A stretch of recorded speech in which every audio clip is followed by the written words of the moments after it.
நீங்கள்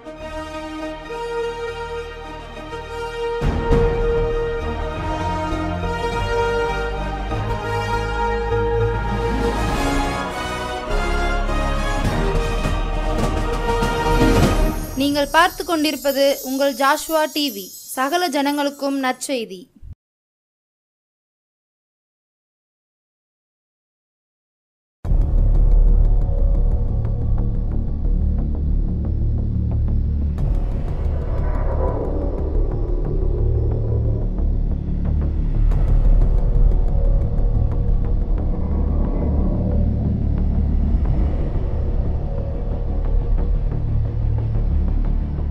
ஜோஷ்வா டிவியின் நேயர்கள் அனைவருக்கும் இயேசு கிறிஸ்து நாமத்தில் வாழ்த்துக்கள். இந்த எழுப்புதல் நேர நிகழ்ச்சியின் வாயிலாக உங்களை சந்திப்பதில் மிக்க மகிழ்ச்சி அடைகிறேன். நம்ம ஜெபம் பண்ணுவோமா? சோதரன் தகப்பனே, துதிக்கிறோம்ப்பா. துதிகளின் மத்தியில் வாசம் பண்ணுகிறவரே நன்றியோடு துதிக்கிறோம், சோதரிக்கிற தகப்பனே. அப்பா, அந்த எழுப்புதல் நேர நிகழ்ச்சியின் வாயிலாக தகப்பனே, அப்பா, நீங்கள் உங்களோட வார்த்தைகளை பகிர்ந்து கொடுக்க கிருபை கொடுக்கறதுக்காக நன்றி தகப்பனே. இந்த நாளிலும் கூட தகப்பனே, நீங்கள் பேசுகிற வார்த்தையானது அப்போ ஒவ்வொரு வாழ்க்கையிலும் அது கிரியை செய்யட்டும் தகப்பனே. அப்பா, அது வெறும் வார்த்தைகளாய் கடந்து போகாதபடிக்கு என்ன நோக்கத்திற்காக அந்த வார்த்தைகள் விதைக்கப்படுகிறதோ அதற்கு ஏற்ற பலனை அடையத்தக்கதை செபிக்கிறோம் தகப்பனே. அப்பா, அந்த வார்த்தை ஒவ்வொருடைய இருதயத்தில் கிரியை செய்யட்டும் தகப்பனே. கேட்கிற ஒவ்வொருடைய இருதயத்தில் கிரியை செய்து அது பலன் கொடுக்கிறதாய் காணப்படட்டும் தகப்பனே. நல்ல நிலத்தில் விதைக்கப்பட்ட விதையை போல அப்பா அது காணப்படத்தக்கதை செபிக்கிறோம் தகப்பனே. உங்களுடைய வார்த்தையானது பூமியிலிருந்து பூமிக்கு வந்து எந்த நோக்கத்திற்காக வருகிறது நிறைவேற்றின பின்பே அப்பா மழை திரும்ப செல்கிறது போல நம்முடைய வார்த்தை திரும்ப வரும்னு சொல்லியிருக்கல தகப்பனே. அதே போல தகப்பனை கேட்கிற ஒவ்வொருடைய இருதயத்தை திறந்தருளுங்க. உங்களுடைய வார்த்தையின் வல்லமை வெளிப்படத்தக்கதை ஜெபிக்கிறேன். ஆசீர்வதிங்க, பலப்படுத்துங்க. இயேசு கிறிஸ்து நாமத்தில் ஜெபிக்கிறேன் ஜீவனுள்ள பிதாவே, ஆமீன். மார்க்கு 16:15 வசனம். மார்க்கு 16ஆம் அதிகாரம் 15வது வசனம். பின்பு அவர் அவர்களை நோக்கி, நீங்கள் உலகமெங்கும் போய் சர்வ சிருஷ்டிக்கும் சுவிசேஷத்தை பிரசங்கியுங்கள். இயேசுவானவர் பரமேறி போகிறதுக்கு முன்னாடி தன்னுடைய சீஷர்களை பார்த்து, சீஷர்கள் வந்து அவரை சந்தேகப்படுகையில் நிறைய காரியங்கள் இந்த 16வது அதிகாரம் ஃபுல்லாக பார்த்தீங்கன்னா, அவர் இயேசுவானவர் உயிர் தெழுந்த பின்பு அவங்க மகதலேனா மரியாளும் அந்த அவங்களோட யாக்கோபின் தாயாகிய மரியாளும் வந்து நாங்கள் அங்கே போய் பார்த்தோம், அவரை காணோம் அப்படி சொல்லிட்டு சொல்கிறாங்க. அப்போ இந்த மாதிரி நிறைய பேர் வந்து இயேசுவானவரை நாங்கள் பார்த்தோம் அப்படி சொல்லும்போது யாருமே என்ன பண்ணுற சீஷர்கள் அவங்கள இருக்காங்க. அந்த டைம்ல அதுக்கப்புறம் அவங்களோட பேசி இந்த 14வது வசனம் பாருங்க. அதன் பின்பு 11 வரும் போஜன பந்தி இருக்கையில் அவர்களுக்கு அவர் தரிசனமாகி உயிர் தெழுந்த தம்மை கண்டவர்களாக அவர்களுக்கு நம்பாமற் போனது நிமித்தம் அவருடைய அவிசுவாசத்தை குறித்தும் இருதய கடினத்தை கொடுத்தும் அவர்களை கடிந்து கொண்டார். அதற்கப்புறம் அவங்க சொல்ற காரியம் என்னன்னு பார்த்தீங்கன்னா, பின்பு அவர் அவர்களை நோக்கில் உலகமெங்கும் போய் சர்வ சிருஷ்டிக்கும் சுவிசேஷத்தை பிரசங்கிங்கள். அவர் கொடுத்த கட்டளை என்னதுன்னா, சர்வ சிருஷ்டிக்கும் போய் என்ன பண்ணணுமா? சுவிசேஷத்தை பிரசங்கிங்கள். இன்றைக்கும் நம்ம கர்த்தர் நம்மக்கிட்ட எதிர்பார்க்குற ஒரே ஒரு காரியம், நம்ம உலகம் எங்கும் போய் நம்ம என்ன பண்ணணும்? சுவிசேஷத்தை அறிவிக்கணும். இயேசுவானவருடைய வருகை, 2ஆம் வருகை வருவதற்கு முன்பாகவும் ரகசிய வருகைகள் வரப்படுவதற்கு முன்பாகவும் உலகம் எங்கிலும் யாருமே வந்து இயேசுவானவர் யாருன்னு எனக்கு தெரியாது, அவர் தான் பாவத்திற்காகவும் மரித்தார், அவர் மரித்து நம்மளுடைய பாவங்களுக்காக தான் மரித்து 3ஆம் நாள் உயிர் தெழுந்து இன்றும் ஜீவனோடு இருக்கிறாரு, அவருடைய பரிசுத்த ரத்தம் தான் என்னுடைய பாவத்தை கழுவும், நான் மீட்படைவதற்கும் என்னுடைய பாவத்திலிருந்தும் சாபத்திலிருந்தும் எல்லா விதமான வியாதிகளிலிருந்தும் நான் சுகம் பெறுவதற்கு ஒரே ஒரு வழி இயேசுவானவரும் அவருடைய ரத்தம் தாங்கிறத என்ன பண்ணணுமா? சர்வ சிருஷ்டிக்கும் நம்ம என்ன பண்ணணும்? அறிவிக்க வேண்டியது ஒவ்வொருவர் மேல் விழுந்த கடமையா இருக்கிறது. நம்ம ரட்சிக்கப்பட்ட ஒவ்வொருவருக்கும் இருக்கிற முதலாவது கடமை என்ன பண்ணணும்னா, இயேசுவானவரை பற்றி அறிவிக்க வேண்டும். அதுதான் பவுல் சொல்லுகிறார், நான் சுவிசேஷத்தை அறிவிக்காதிருந்தால் எனக்கு ஐயோ என்று சொல்லுகிறார். 1 கொரிந்தியர் 9வது அதிகாரம் 1 கொரிந்தியர் 9:16 வருஷம். சுவிசேஷத்தை நான் பிரசங்கித்து வந்தும் மேன்மை பாராட்ட எனக்கு இடமில்லை, அது என்மேல் விழுந்த கடமையாக இருக்கிறது. சுவிசேஷத்தை நான் பிரசங்கியாதிருந்தால் எனக்கு ஐயோ. சுவிசேஷத்தை அவரை ஏற்கனவே பிரசங்கிக்கிறாரு, அப்படியே நான் பிரசங்கித்து வந்தால் அதை குறித்து நான் என்ன பண்ண முடியாது? பெருமை பாராட்டுகிறதுக்கோ மேன்மை பாராட்டுகிறதுக்கோ ஒன்றுமே இல்லை. நான் இவ்வளோ வந்து இயேசுவானவரை அறிவிச்சிருக்கேன், இவ்வளோ நற்செய்திகளை அறிவிச்சிருக்கேன், இயேசுவானவரோட சுவிசேஷத்தை இவ்வளோ சொல்லியிருக்கேன்னு சொல்லிட்டு நான் என்ன பண்ணிக்க முடியாது? பெருமை பாராட்டிக்கிறதுக்கு ஒண்ணுமே கிடையாது, அதை குறித்து மேன்மை பாராட்டுறதுக்கு ஒண்ணுமே இல்லை. ஏன்னா அது எம்மேல் விழுந்த கடமையா இருக்கிறது. அவர் என்ன சொல்றாரு? நான் ரட்சிக்கப்பட்டேன், என்னுடைய ரட்சிப்பை நான் பெற்றுக்கொண்ட ரட்சிப்பையும் ரட்சகர் இவர்தாங்கிறதை நான் காட்ட வேண்டியது என்னது? என்னுடைய கடமையா இருக்கிறது. இதில் நான் பெருமை பாராட்டிக்கிறதுக்கு ஒன்றுமே கிடையாதுன்னு சொல்லிட்டு அடுத்து சொல்றாரு, சுவிசேஷத்தை நான் பிரசங்கியாது இருந்தால் எனக்கு ஐயோ. கடமையும் நமக்கு இருக்கிறது. ரெண்டாவது அதை அறிவிக்காமல் இருந்தால் அதுக்கு ஐயோன்னு சொல்கிறாரு. ஏன்னா கர்த்தர் நம்மக்கிட்ட கண்டிப்பாக கணக்கு கேட்பாங்க.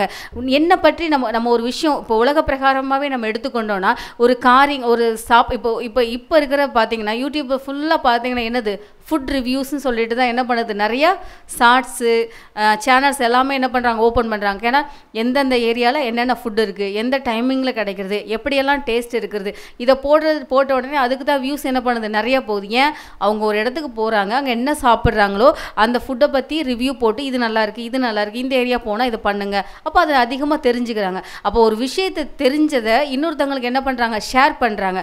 இதே தான் நம்ம என்ன பண்ணணும், நம்ம கர்த்தருக்கு அறிஞ்சிருக்கிறோம், கர்த்தரிடமிருந்து ரட்சிப்பை பெற்றிருக்கோம், நம்முடைய பாவத்திலிருந்தும் எல்லாவற்றிலிருந்தும் விடுதலையாகி நம்ம என்ன பண்ண கர்த்தர் நீதிமானாக வச்சிருக்கிறாரு. நமக்குன்னு அழைப்பை வைத்திருக்கிறார், நமக்குன்னு தரிசனத்தில் வைத்திருக்கார், நமக்குன்னு நோக்கத்தை வைத்திருக்கார், நிறைய காரியங்களை நமக்குன்னு வைத்திருக்கிறார். நம்ம என்ன எதிர்பார்க்குறாரு, நீ ரட்சிக்கப்பட்டேல, நீ எப்படி பாவத்திலேருந்து விடுதலையான, உன்னோட குடும்ப சாபங்கள்லேருந்து எப்படி விடுதலையான, ஒவ்வொரு நோயிலிருந்தும் எல்லாவற்றிலேருந்து எப்படி விடுதலையானையோ அதை மற்றவர்களுக்கு என்ன பண்ணணும், அறிவிக்கணும்னு சொல்லிட்டு கர்த்தர் என்ன பண்ணுறாரு, எதிர்பார்க்கிறார். நம்ம யாரோட ஜெபத்தினாலோ இல்லை யாரோ நமக்கு சுவிசேஷம் அறிவித்ததனாலதோ நம்ம என்ன பண்ணிட்டோம், இயேசுவானவரை பற்றி தெரிந்து கொண்டோம். யாருமே சொல்லலான்னு சொல்லினா நமக்கு எந்த விஷயமே தெரிந்திருக்காது. அப்போ நம்ம ரட்சிக்கப்பட்டது போல ரட்சிக்கப்பட்ட நாம் என்ன பண்ணணும், அநேகரை ரட்சிப்புக்குள்ள வழி நடத்தணும்னு சொல்லிட்டு தான் கர்த்தர் எதிர்பார்த்து கொண்டிருக்கிறார். அதை தான் அவர் சொல்றாரு, என்மேல் விழுந்த கடமையாக இருக்குது, அதை அறிவிக்காதிருந்தால் ஐயோ. நம்ம ஒவ்வொருவர் மேலும் விழுந்த கடமையாக இருக்கிறது. நம்ம கண்டிப்பாக என்ன பண்ணணும், கர்த்தருடைய ராஜ்யத்தை குறித்தும் அவருடைய நீதியை குறித்தும் நம்ம பிரசங்கம் ஜனங்களுக்கு அறிவிக்கணும். அதே நேரத்தில் கர்த்தர் தான் உலகத்தின் பாவத்தை சுமந்து தீர்க்கிற தேவாட்டு குட்டியாக வந்தார். நம்மளுடைய பாவங்களுக்காக தான் அவர் சிலுவையில் அடையப்பட்டார். அவர்கிட்ட எந்த குற்றமோ எந்த பாவங்களோ காணப்படலை. உலகத்தின் ஒட்டுமொத்த பாவத்துக்காக தான் என்ன பண்ணப்பட்டார், அவர் சிலுவையில் அறையப்பட்டார். அவர் மூலமாக தான் ரட்சிப்பு இருக்குன்னு சொல்லிட்டு அது பரலோகத்திற்கு போகிறதுக்கான வாசல் அவர் மூலமாகத்தான் நான் போக முடியுங்கிற என்ற சத்தியத்தை நம்ம என்ன பண்ணணும், அறிவிக்க வேண்டியதாக இருக்குது. மத்தேயு 3ஆம் அதிகாரம் 3ஆவது வசனத்தை பாருங்க. 1:2-3 யோவான் ஸ்நானகன் அந்த நாட்களை வனாந்தரத்தில் சொல்கிறாரு, மனம் திரும்புங்கள், பரலோக ராஜ்யம் சமீபமாக இருக்கிறது என்று பிரசங்கம் பண்ணினார். யோவான் வந்த நாட்களை என்ன பண்ணுகிறாரு, மனம் திரும்புங்கள், பரலோக ராஜ்யம் சமீபித்திருக்கிறதுன்னு சொல்கிறாரு. கர்த்தருக்கு வழியை ஆயத்தப்படுத்துங்கள், அவருக்கு பாதைகளை செவ்வாய் பண்ணுங்கள் என்று வனாந்தரத்திலே கூப்பிடுகின்ற சத்தம் உண்டாயிருக்குது என்று ஏசாயா தீர்க்கதரிசினால் சொல்லப்படுகிறது. யோவான் வந்த நாட்களை என்ன பண்ணுகிறாரு, இயேசுவான வருகை குறித்தும் அவரோட காரியங்களை குறித்து என்ன பண்ணுகிறாரு, வனாந்தரத்தில் கூப்பிட்டு சொல்றாரு, ஜனங்கள் எல்லாரையும் மனம் திரும்புங்க, பரலோக ராஜ்யம் சமீபத்திருக்குது, இது இந்த நாட்கள் ரொம்ப சீக்கிரமா வந்துருச்சு, நீ உன் பாவத்தை விட்டுட்டு வந்துரு, உன்னோட குற்றங்களை விட்டுட்டு வந்துரு, சீக்கிரம் மனம் திரும்ப, இல்லைன்னா பரலோக ராஜ்யத்துக்குள்ள நீ போக முடியாதுன்னு சொல்லிட்டு கர்த்தருக்கு வழியை ஆயத்தப்படுத்துகிறார். இதுதான் பரலோகம் போறதற்கான காரியம், இயேசுவண்டை போகிறதற்கான காரியம் இதுதான் சொல்லிட்டு அவர் என்ன பண்ணுகிறாரு, பாதையை செவ்வாய்ப்படுத்துகிறார். இதைத்தான் ஏசாயா தீர்க்கதரிசி 40ஆவது அதிகாரம் 43ஆவது வசனம் பாருங்க. ஏசாயா 40:3 கர்த்தருக்கு வழியை ஆயத்தப்படுத்துங்கள், அவாந்திர வழியிலே நம்முடைய தேவனுக்கு பாதையை செவ்வாய் பண்ணுங்கன்னு சொல்லிட்டு ஏசாயா தீர்க்கதரிசி அப்பயே சொல்றாரு. கர்த்தருக்கு வழி என்ன பண்ணணுமா, நம்ம ஆயத்தப்படுத்தணுமா, அவாந்திர வழியிலே நம்முடைய தேவனுக்கு பாதையை செவ்வாய் பண்ணுங்கள். எப்படி வனாந்திரத்தில் வழியை ஆயத்தப்படுத்துறது, இவர்தான் வழிங்கிற காரியத்தை நம்ம தான் சொல்றாரு. யோவானில் சொல்லப்படுகிறது, நானே வழியும் சத்தியமும் ஜீவனமாக இருக்கிறேன்னு சொல்றாரு. அவர் தான் வழி, அவர் தான் எல்லாவற்றுக்கும் காரணமாக இருக்கிறார். அவரை தவிர நம்ம என்ன பண்ண முடியாது, எந்த இடத்திற்கும் அவர் மூலமாக தான் போக முடியுமே தவிர அவர் இல்லாமல் நம்மளால் எந்த காரியமே செய்ய முடியாது. இதை நம்ம அறிந்திருக்கிறோம். ஆனால் அறியாத எத்தனையோ ஜனங்கள் எதுதான் தெய்வம் என்பதை அறியாத படிக்கும் கல்லுலையும் முள்ளிலையும் நடந்து கொண்டு அநேக காரியங்கள் பாவங்களை மூட்டைகளாக சுமந்து கொண்டு எவ்வளவோ ஜனங்கள் திரிந்து கொண்டிருக்கிறார்கள். அடிக்கப்படுகிற ஆடுகளைப் போல அலைந்து கொண்டிருக்கிறாங்க, மேய்ப்பனில்லாத ஆடுகளைப் போல, சிதறடிக்கப்பட்ட ஆடுகளைப் போல அலைந்து கொண்டிருக்கிறாங்க. இந்த நாட்களை பார்த்தீங்கன்னா உண்மையான காரியம் எது, பொய்யான காரியம் எது என்பதை தெரிய முடியாதபடிக்கு உலகத்தின் காரியங்களிலும் அவங்க திணறி கொண்டிருக்கிறாங்க. தெய்வத்தினுடைய காரியங்களிலும் அவங்க என்ன பண்ணுறாங்க, வேதனைப்பட்டு கொண்டிருக்கிறாங்க. இதுதான் தெய்வம்னு சொல்லிட்டு ஒவ்வொருத்தரும் ஒவ்வொரு காரியங்களும் செய்கிறாங்க. மனிதர்கள் தெய்வமாக வணங்கி கொண்டிருக்கிறாங்க, மற்ற பொருட்களை தங்களால் உருவாக்கப்பட்ட பொருட்களை தெய்வமாக வணங்கி கொண்டிருக்கிறாங்க. எப்படி மோசேயானவர் இஸ்ரவேல் ஜனங்களை வனாந்தரத்தில் வழிநடத்தி வரும்போது மோசே கர்த்தரோடு 40 நாட்கள் இருந்த நாட்களில் எங்களை அழைத்து வந்தவருக்கு என்ன ஆயிற்றோ ஏதாயிற்றோன்னு சொல்லிட்டு அந்த ஜனங்கள் பண்ணின நெருக்கத்தை ஒழுக்கத்தின் நிமித்தமாக ஆரோன் என்ன பண்ணுறாரு, ஒரு பொன் கன்றியை உருவாக்கி இதுதான் உங்களை வழிநடத்தி வந்துச்சு, இதுதான் உங்களை இவ்வளோ தூரம் கடத்திட்டு வந்துச்சுன்னு சொல்லிட்டு அவர் என்ன பண்ணுறாரு, ஜனங்களுடைய அந்த டார்ச்சர் தாங்க மாட்டாமல் என்ன பண்ணுறாரு, அவர் ஜனங்களை வழி விலகி போக செய்கிறார். அதே போல தான் இந்த நாட்கள் என்ன பண்ணி கொண்டிருக்கிறாங்க, தங்களை பெருமை பாராட்டி கொள்ளுகிறதுக்காக ஒரு கூட்டு ஜனங்கள் என்ன பண்ணி கொண்டிருக்காங்க, போதகர்கள் சுவிசேஷகர்கள் சொல்லிட்டு கர்த்தருடைய நாமத்தை பயன்படுத்திய சில பேர் பொய்யான காரியங்களும் கள்ள உபதேசங்களையும் கள்ள தீர்க்க தரிசனங்களையும் தவறான வழிகளையும் காட்டி இதுதான் தெய்வம், இப்படி தான் நீங்கள் போகணும், இப்படி தான் ஏசப்பா கிட்ட போகணும்னு சொல்லிட்டு ஒரு மாயமான காரியத்தை செய்து கொண்டிருக்காங்க. ஒரு பக்கம் உலகத்தார் என்ன பண்ணுறாங்க, தெய்வம் அல்லாதவர்கள் மனிதர்களாக இருந்து கொண்டு நான் தான் எல்லா காரியங்களும் விடுதலையாக்க முடியும், உன் பாவத்துக்கு என்கிட்ட வா, உன்னோட குற்றத்துக்கு என்கிட்ட வா, உன்கிட்ட நோய் இருக்கா, உன்கிட்ட பலவீனம் இருக்கா, என்கிட்ட வா, நான் மந்திரிக்கிறேன் மாயம் பண்ணுறேன்னு சொல்லிட்டு தந்திரமான காரியங்களினாலும் நூதனமான காரியங்களினாலும் என்ன பண்ணுறாங்க, ஒரு கூட்டு ஜனங்களை வஞ்சித்து கொண்டு இருக்கிறாங்க. ஜனங்கள் எது உண்மை எது பொய் என்று சொல்லி நிதானிக்க முடியாதபடி அவருடைய சிந்தனைகளை குழம்பி கொண்டு என்ன பண்ணுறாங்க, நரகத்திற்கு நேராக அழிவுக்கு நேராக சத்துருவனுடைய திட்டங்களுக்கு நேராக அவனுடைய மாயமான வலையில சிக்கி தவித்து கொண்டிருக்கிறாங்க. அதனால தான் கர்த்தர் சொல்றார், என்னை பற்றி அறிந்த நீங்க என்ன பண்ணுங்க, என்னை சொல்லுங்க, என்னுடைய நாமத்தை அறிவிங்க, சுவிசேஷத்தை பிரசங்கமாய் அறியுங்க, கர்த்தரிடத்துல தான் சமாதானம் இருக்கு, அவர்கிட்ட தான் எல்லா காரியத்திற்கும் விடுதலையாகக்கூடிய ஒரு வழி இருக்கு என்பதை நீங்க என்ன பண்ணுங்க, அறிவிங்கன்னு சொல்றாரு. இதைத்தான் ஏசாயா 52வது அதிகாரம் 7ஆம் வசனத்தை பாருங்க. ஏசாயா 52:7 சமாதானத்தை கூறி நற்காரியங்களை சுவிசேஷமாய் அறிவித்து ரட்சிப்பை பிரசித்தப்படுத்தி உன் தேவன் ராஜரீகம் பண்ணுகிறார் என்று சியோனுக்கு சொல்லுகிற சுவிசேஷங்களுடைய பாதங்கள் மலையின் மேல் எவ்வளவு அழகாக இருக்கிறது.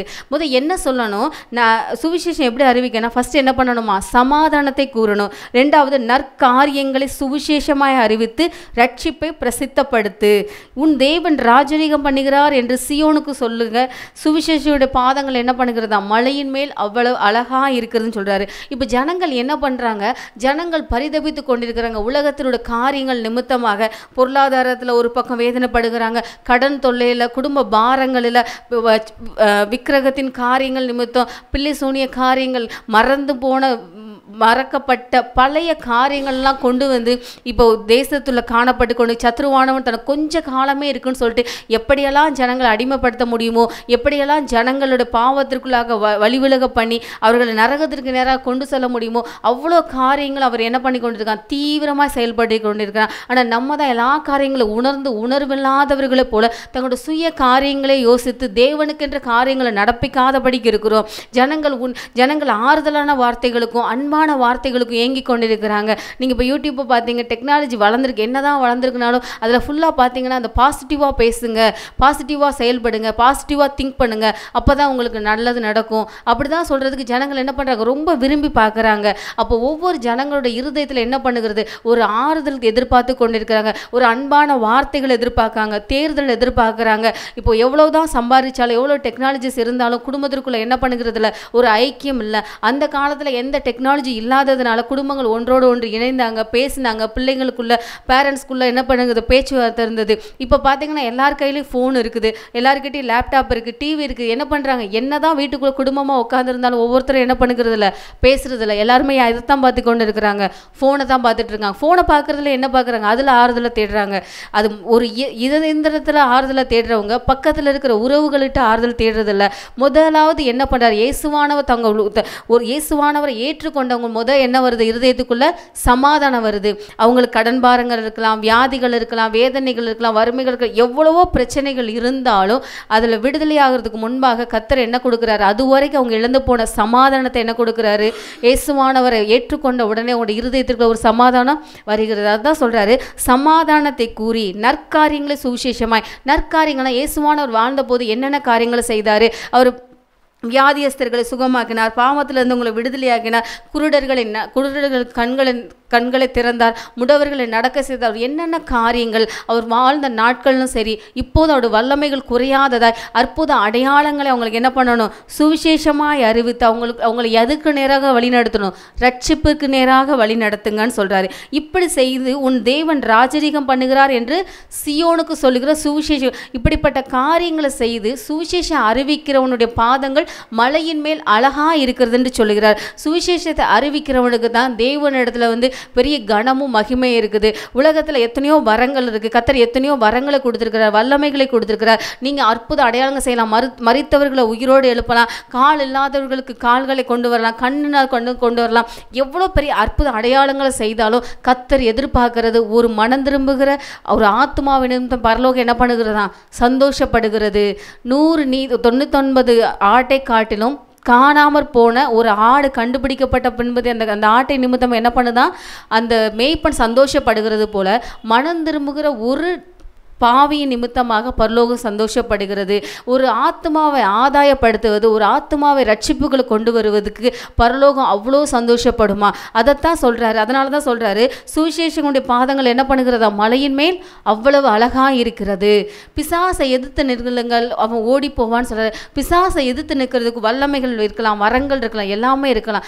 அதை காட்டிலும் சுவிசேஷம் அறிவிக்கிறவனை கண்டால் பிசாசுகள் நடுங்கும் என்று சொல்லி ஒரு புத்தகத்தில் ஒரு மோன்ஸ்லாஸ் சங்கம் எழுதியிருக்கிற புத்தகத்தில் நீங்கள் படிக்கலாம். சத்துருடைய மேற்கொள்ளுங்கள்னு சொல்லி புக்கில் எழுதப்பட்டிருக்கிறது. அப்போ சுவிசேஷம் அறிவிக்கிறவனுக்கு கர்த்தரிடத்திலிருந்து மேன்மையான காரியங்கள் கிடைக்கும். ரெண்டாவது, பிசாசை எதிர்த்து நிற்கிறதுக்கு என்ன பண்ண முடியும்? சுவிசேஷகனுக்கு சுவிசேஷத்தை அறிவிக்கிறவனை கண்டால் பிசாசுகளும் நடுங்குகிறது. அப்போ அப்படிப்பட்ட சுவிசேஷத்தை அறிவிக்க வேண்டியது உங்கள் மேலும் என் மேலும் விழுந்த கடமையாக இருக்கிறது. நம்ம பிலிப்பியர் 1வது அதிகாரம் 14 to 19 வசனங்கள். பிலிப்பியர் 1வது அதிகாரம். பிலிப்பியர் 1வது அதிகாரம் ஃபுல்லாக பார்த்தீங்கன்னா பவுல் அப்போஸ்தலன் பிலிப்பியருக்கு எழுதின இந்த நிருபத்தில் ஃபஸ்ட்டு அதிகாரம் ஃபுல்லாகவே என்ன பண்ணியிருப்பார்? சுவிசேஷத்தை பற்றி தான் எழுதியிருப்பாங்க. அவங்க சுவிசேஷம் அறிவித்தது நிமித்தமாக வந்த பாடுகள், வேதனைகள் சொல்லிட்டு எழுதியிருப்பார். நீங்கள் 14வது பார்ப்போம் சொன்னால், சகோதரர் அநேகர் என் கட்டுகளிலே கர்த்தருக்குள் திடங்கொண்டு பயமில்லாமல் திருவசனத்தை சொல்லும்படி அதிகமாய் துணிந்திருக்கிறார்கள். சிலர் பொறாமையினாலும் விரோதத்தினாலும், சிலர் நல் மனதிலும் கிறிஸ்துவை சிலர் பொறாமையினாலும் எனக்கு விரோதமாக இருக்கிறதுனாலையும், சிலர் நல்ல மனசாட்சியோட இயேசுவை பிரசங்கிக்கம் பண்ணுறாங்க. சிலர் என் கட்டுகளோட உபத்திரவத்தை கூட்ட நினைத்து அவர் ஏற்கனவே இருக்கிற பாடுகளை நிமித்தம் இன்னும் அதிக பாடுகளை கொடுக்கணும்னு சொல்லிட்டு நினைச்சு என்ன பண்ணுறாங்களா? சுவிசேஷத்தை அறிவிக்கிறாங்களா? சுத்த மனதோட கிறிஸ்துவை அறிவியாமல் விரோதத்தினாலே, அவங்க உண்மையாக இயேசுக்காண்டி செய்யாமல் எம்எல் இருக்க விரோதத்தினால அறிவிக்கிறாங்க.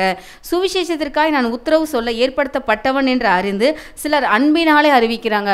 இவர் இதற்காக தான் அழைக்கப்பட்டார் தெரிஞ்சு என்ன பண்ணுறாங்க? இவர் மேலே இருக்கிற அன்பினால் அறிவிக்கிறாங்க. அதுக்கு தான் 18 சொல்கிறாரு, இதனால் என்ன? வஞ்சகத்தினாலாவது உண்மையினாலாவது எப்படியாவது கிறிஸ்து அறிவிக்கப்படுகிறார், அதனால் சந்தோஷப்படுகிறேன், இன்னமும் சந்தோஷப்படுவேன். இப்படி சொல்கிறாரு. பொறாமையினால சொல்கிறாங்க, எனக்கு விரோதத்தினால சொல்கிறாங்க, எனக்கு இன்னும் பாடுகளை கொடுக்கணும்னு சொல்கிறாங்க. சில பேர் நல்ல மனசாட்சியோடு சொல்கிறாங்க, சில நல் மனசாட்சி இல்லாதபடி சொல்கிறாங்க. இப்படி நிறைய விதத்தில் சொல்கிறாங்கன்னு சொல்லிட்டு எழுதிட்டு கடைசி சொல்கிறாரு, அவங்க எப்படி சொன்னால் என்ன, இதனால் என்ன, வஞ்சகத்தில் சொன்னாலும் சரி, உண்மையாக சொன்னாலும் சரி, எப்படி சொன்னாலும் என்ன, பிரசங்கிக்கப்பட்டால் போதும்னு சொல்லிட்டு பவுல் சொல்கிறார். அதே போல தான் இந்த நாட்கள் என்ன பண்ணுறோம்? ஒரு ஊழியம் செய்கிறாங்கன்னு சொல்லிட்டு அவங்கள தடுக்கிறதுக்காக சில இடத்துல செய்கிறாங்க. எப்படி செஞ்சாலும் சரி, சுவிசேஷம் அறிவிக்கப்பட்டால் போதும். ஏன்னா கடைசி நாட்களை நெருங்கி கொண்டு இருக்கிறோம். கர்த்தருடைய வருகைகள் சமீபித்து கொண்டிருக்கிறது. ஒரு கூட்ட ஜனங்கள் அழிந்து கொண்டே போகிறாங்க. அந்த ஆத்துமாக்களும் பரலோகத்துக்கு வரணும், அந்த ஆத்மாவும் ரட்சிக்கப்படணும்னு சொல்லிட்டு தான் இயேசுவான தன்னோட பரிசுத்த ரத்தத்தை, குற்றமில்லாத ரத்தத்தை அந்த சிலுவையில் சிந்திருக்கிறாரு. அந்த ரட்சிப்பை நம்ம சொல்ல வேண்டியது நம்ம ஒவ்வொருவர் மேலும் விழுந்த கடமையாக இருக்கிறது. நம்ம அப்போஸ்தலர்களை கூட பார்த்தோம்னு சொன்னால், அந்த கந்தாகை ராஜஸ்திரியோட மந்திரி வேத வாசித்து கொண்டே வருவார். அப்போ பிலிப்பு வானவர் அவரோடு கூட சேர்க்கப்பட்டு, நீங்கள் வாசிக்கிற இது என்ன புரியுதா அப்படின்னு சொல்லி கேட்பாரு. அவர் வாசித்துட்டு வர காரியம், இயேசுவானவர் அடிக்கப்படுற ஆட்டை போல கொண்டு போகப்பட்டார், சத்தமிடாத இருந்தார், அந்த வசனத்தை வாசித்துட்டு போகுது. அப்போ பிலிப்பு கேட்டவுடனே அவர் சொல்வார், மந்திரி சொல்வார், இதை பற்றி எனக்கு ஒருத்தன் சொல்லாட்டி எனக்கு எப்படி புரியும்னு சொல்வார். அதே போல தான் நம்ம பெற்றுக்கொண்ட ரட்சிப்பையும் நம்ம பெற்றுக்கொண்ட காரியத்தையும் இயேசுவானவரை பற்றி நம்ம அறிவிக்காதிருந்தால் மற்ற அறிந்து கொள்ளாத ஜனங்களுக்கு யார் அறிவிப்பாங்க?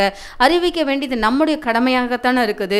இதே போல தான் நம்ம பழைய ஏற்பாடு பார்த்தோம்னா, நாகமான் காலத்தில் அந்த சமாரியர், அந்த ஏசாயா சொல்லுவார், ஏசாயா இல்லை, எலிசா சொல்வார், நாளைக்கு இந்நேரத்தில் என்ன பண்ணுவ, நீங்கள் சாப்பிடுகிறதுக்கு எல்லாமே கிடைக்குங்க பாருங்கள். நாளை 7:1 பாருங்கள். 2 ராஜாக்கள் 7:1, நாளை இந்நேரத்தில் சமாரியாவின் வாசலிலே 1 மரக்கால் கோதுமை, 1 கோதுமை மா 1 சேக்கலுக்கும் 2 மரக்கால் வார் கோதுமை 1 சேக்கலுக்கும் விற்கப்படும்னு சொல்லுவார். இது எப்படி ஆகும், மதகுகள் திறந்தாலுமே ஒன்றும் செய்ய முடியாதுன்னு அந்த மந்திரி சொல்லும் போது, நாளைக்கு இது நடக்கும் ஆனால் நீ பார்க்க மாட்டேன்னு சொல்லுவார். அதே போல் அன்று இரவு நடந்த காரியத்தை நிமித்தமாக எல்லாரும் என்ன பண்ணுவாங்க, எதிரிகள் சிதறப்பட்டு போயிருப்பாங்க. அப்போ அந்த 4 குஷ்டரோகிகள் மட்டும் நம்ம இங்கே இருந்து சாகிறதுக்கு பதிலாக அங்கே உள்ள என்ன நடக்குன்னு போய் பார்ப்போம்னு சொல்லி அவங்க பார்க்கப்படும் போது அது எல்லாம் சிதறப்பட்டு அந்த கொண்டு வந்த எல்லா பொருளுக்கும் அங்கேயே இருக்கும். அவங்க என்ன பண்ணுவாங்க, எடுத்து வச்சுக்கிட்டு அதுக்கப்புறம் சொல்லுவாங்க, ஐயோ உள்ள ஜனங்கள் எல்லாம் வேதனையில் சாப்பாடு இல்லாமல் பரிதபித்து கொண்டிருக்காங்க. இந்த நற்செய்தியை நம்ம அறிவிக்காதிருந்தால் நம்மளுக்கு மேலே என்ன பண்ணும், குற்ற சுமரும். இப்படி காரியங்கள் இருக்குதுன்னு சொல்லிட்டு என்ன பண்ணுவோம், நம்ம உள்ளே போய் சொல்லுவோம்னு சொல்லிட்டு சொல்லுவாங்க. அப்போ அவங்க அந்த 4 குஷ்டரோகிகளும் போய் இந்த நற்செய்தியை அறிவிக்காது இருந்தால் நம்ம மேலே என்ன பண்ணுகிறதான், குற்றம் சுமருகிறது என்று சொல்லி உணர்ந்து அவங்க போய் உள்ளே அறிவிக்கப்பட்டு அங்கே எல்லா ஜனங்களும் சிறையிருப்பிலேருந்து மாற்றப்பட்டு எல்லா காரியங்களையும் அனுபவிக்கிறாங்க. இதையே தான் நம்மளும் இந்த நாட்களை செய்யணும். நம்ம பெற்றுக்கொண்ட ரட்சிப்பை நம்மளோடு நிறுத்தாதபடிக்கு சுவிசேஷம் அறிவிக்க வேண்டியது நம்ம மேல் விழுந்த கடமையாக இருக்குது. கடைசி காலத்தில் இருக்கோம், கடைசி தருணத்தில் இருக்கிறோம். கடைசியாக ஒரே ஒரு வசனம் மட்டும் பார்ப்போம். மார்க் 13வது அதிகாரம், மார்க் 13:10 வசனம் பாருங்கள். சகல ஜாதிகளுக்கும் சுவிசேஷம் முந்தி பிரசங்கிக்கப்பட வேண்டும். இந்த 13வது அதிகாரத்தை ஃபுல்லாக பார்த்தீங்கன்னா யுத்தங்கள் நடக்கும், யுத்த செய்திகள் கேள்விப்படுங்க, ஜனத்துக்கு விரோதமாக, ராஜ்யத்துக்கு ராஜ்ய விரோதமாக, இப்படி வரப்போகிற காரியங்கள் எல்லாம் சொல்லியிருப்பாங்க. சொல்லிட்டு இதெல்லாம் நடக்கிறதுக்கு முன்னாடி என்ன பண்ணணுமா, சகல ஜாதிகளுக்கும் சுவிசேஷம் முந்தி பிரசங்கிக்கப்பட வேண்டும். அப்போ சுவிசேஷம் அறிவிக்க வேண்டியது எவ்வளோ முக்கியமான காரியமாக இருக்குது. வேதத்தை எடுத்து பார்த்தீங்கன்னா நிறைய இடத்துல என்ன பண்ணுவார், இந்த சுவிசேஷம் அறிவிக்கிறத பற்றி தான் கர்த்தர் பேசியிருப்பார். இப்போ நீங்கள் ஜெபம் பண்ணா கூட கர்த்தரிடத்தில் உட்கார்ந்து கேட்டு அவருடைய இருதயத்தின் பாரத்தை கேட்டிங்கன்னா ஜனங்கள் அழிந்து போகிறத குறித்து அவருடைய இருதயம் என்ன பண்ணி கொண்டு இருக்கும், வேதனைப்பட்டு துக்கப்பட்டு கொண்டு இருக்கும். அதனால தான் சொல்கிறாரு சுவிசேஷத்தை அறிவிங்கன்னு சொல்லிட்டு. உங்களால் எந்த அளவுக்கு சுவிசேஷம் சொல்ல முடியுமோ அந்த அளவுக்கு சுவிசேஷத்தை சொல்லி ஜனங்களோட அழிவிலிருந்து நீங்கள் அழிவிலிருந்து அவங்களை காப்பாற்றப்படும் போது நீங்கள் பரலோக ராஜ்யத்திற்கு போகும்போது உங்களால் ரட்சிக்கப்பட்ட ஆத்துமாக்களை கர்த்தர் காட்டும்போது அது பெரிய சந்தோஷமாக இருக்கும். நம்ம ஜெபம் பண்ணுவோமா? சோதரன் தகப்பனை துதிக்கிறோம்ப்பா, துதிகள் மத்தியில் வாசம் பண்ணுகிறவரை நன்றியோடு துதிக்கிறோம், சோதரிக்கிறோம் தகப்பனே. அப்பா இந்த நாளில் கூட தகப்பனே, அப்போ நாங்கள் சுவிசேஷத்தை அறிவிக்கிறது எவ்வளோ முக்கியமான காரியம் என்பதை நீர் எங்களோடு கூட உணர்த்துகிறதற்காக நன்றி செலுத்துகிற தகப்பனே. இந்த கடைசி நாட்களில் கடைசி தருணத்தில் இருக்கிறோம் தகப்பனே. அப்பா அந்த அழிந்து போகிற ஆத்துமாக்களை குறித்து ஒரு பாரமும் அப்பா ஒரு துக்கமும் ஒரு வேதனை ஒவ்வொருடைய இருதயத்தில் கொடுங்க தகப்பனே. அந்த ஆத்துமாக்கள் மேல் கரிசனையும் அப்பா அவர்களுக்காக அப்பா உம்முடைய நாமத்தை அறிவிக்கத்தக்கதாகும். இயேசுவானவர் யார் என்பதை கூட இன்னும் தெரியாத ஜனங்கள் இருக்கிறாங்க தகப்பனே. அப்படிப்பட்ட ஜனங்கள் இல்லாதபடிக்கு எல்லா இடங்களும் உம்முடைய சுவிசேஷம் அறிவிக்கவாகும். சுவிசேஷம் அறிவிக்கத்தக்கதான ஒவ்வொருடைய இருதயத்தில் ஒரு வாஞ்சியும் விருப்பத்தை உருவாக்கி கொடுங்க தகப்பனே. அப்பா நீர் மெய்யான தெய்வம் என்பதை தகப்பனே அறிவிப்பதற்கு ஒருவரும் வெட்கப்படாதபடிக்கு, வெட்கப்படாத ஊழியக்காரனாக, வெட்கப்படாத சுவிசேஷகனாக நீங்கள் ஏற்படுத்தி கொடுங்க தகப்பனே. இந்த நாட்களில் உங்களுடைய சுவிசேஷங்கள் உலகம் எங்கும் அறிவிக்கப்பட்டு உங்களுடைய ராஜ்யம் வருகைக்குள்ளாக தகப்பனே. அப்பா உங்களுடைய வருகைக்குள்ளாக ஒவ்வொருவரையும் உங்களுடைய அறிந்து கொண்டு உங்களுடைய ரட்சிப்பின் பாதையில் நடந்து வர நீங்கள் கிருபை கொடுங்க, ஆசீர்வதிங்க, பலப்படுத்துங்க. இயேசு கிறிஸ்து நாமத்தில் ஜெபிக்கிறேன் ஜீவனுள்ள நல்ல பிதாவே, ஆமென்.